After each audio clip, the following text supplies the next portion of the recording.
আসসালামু আলাইকুম ওয়া রাহমাতুল্লাহি ওয়া বারাকাতুহু। উপমহাদেশের অন্যতম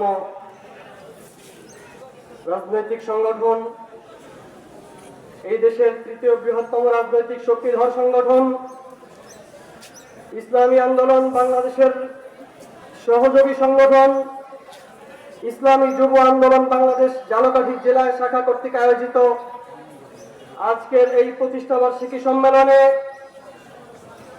উপস্থিত হযরত উলামায়ে কেরাম, উপস্থিত যুবক বন্ধুরা, ইসলামী আন্দোলন বাংলাদেশ দেওবন্দি ঘরানার রাজনৈতিক দল। অনেক মানুষ বলে ইসলামী আন্দোলন বাংলাদেশ নাকি দেওবন্দি রাজনৈতিক দল না। দারুল উলুম দেওবন্দে আমরা যখন ছিলাম তো ওখানে আল কারিম ছাত্র পাঠাগার আছে, সেই আল কারিম ছাত্র পাঠাগারের দায়িত্বশীল ছিলাম আমরা সেখানে। তো ঢাকা থেকে বিভিন্ন সময় বিভিন্ন চিঠি যেত ওখানে, ইসলামী আন্দোলন বাংলাদেশ ভ্রান্ত দল, তারা বাতিল, সেখানে যেন দেওবন্দের শিক্ষকরা না আসেন, এভাবে বিভিন্ন চিঠি ওখান থেকে যেত। তো সেই চিঠিগুলোর বিশ্লেষণ করেই আবার সেখান থেকে দেওবন্দের উলামায়ে কেরাম আবার তারা চরমোনাইতে আসতেন। আলহামদুলিল্লাহ, ইসলামী আন্দোলন বাংলাদেশ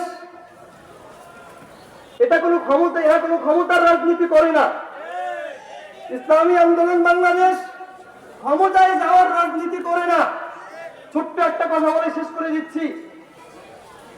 ইসলামী আন্দোলন বাংলাদেশের প্রতিষ্ঠাতা শায়েখ ফজলুল করিম রহমতুল্লাহি আলাইহির ইন্তেকালের পরে আমার আব্বাজান হযরত মাওলানা শহীদুল্লাহ আশরাফী রহমতুল্লাহি আলাইহির সাথে বর্তমান পীর সাহেব হুজুর, উনি বরিশাল থেকে ভেদুরিয়া এক মাহফিলে যাচ্ছিলেন। তো যাওয়ার পথে আমার আব্বাজান জিজ্ঞেস করলেন পীর সাহেব হুজুরকে যে আপনারা তো ক্ষমতায় যেতে পারবেন না বা সম্ভব না, তাহলে কেন বারবার ভোটে আসেন?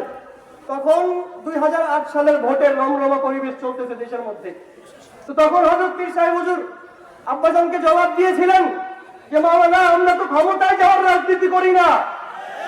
আল্লাহ তাআলা যদি কিয়ামতের দিন জিজ্ঞেস করেই বসেন যে তোমাদের সব ক্ষমতা থাকা সত্ত্বেও ইসলামের পক্ষে কেন একটা বাক্স আসলো না, সেদিন কি জবাব দিব আল্লাহর কাছে? আল্লাহর কাছে জবাবদিহিতা থেকে বাঁচার জন্য সেদিন কিয়ামতের ময়দানে আমরা এখানে বাক্স দেই, আমাদের ক্ষমতায় যাওয়ার উদ্দেশ্য না। আল্লাহ তাআলা আমাদের সবাইকে ঐক্যবদ্ধভাবে ইসলামী আন্দোলন বাংলাদেশের এই রাজনীতিকে আল্লাহ কবুল করেন, আমাদের সবাইকে এর সাথে থাকার তৌফিক দান করেন। আসসালামু আলাইকুম ওয়া রাহমাতুল্লাহি ওয়া বারাকাতুহু।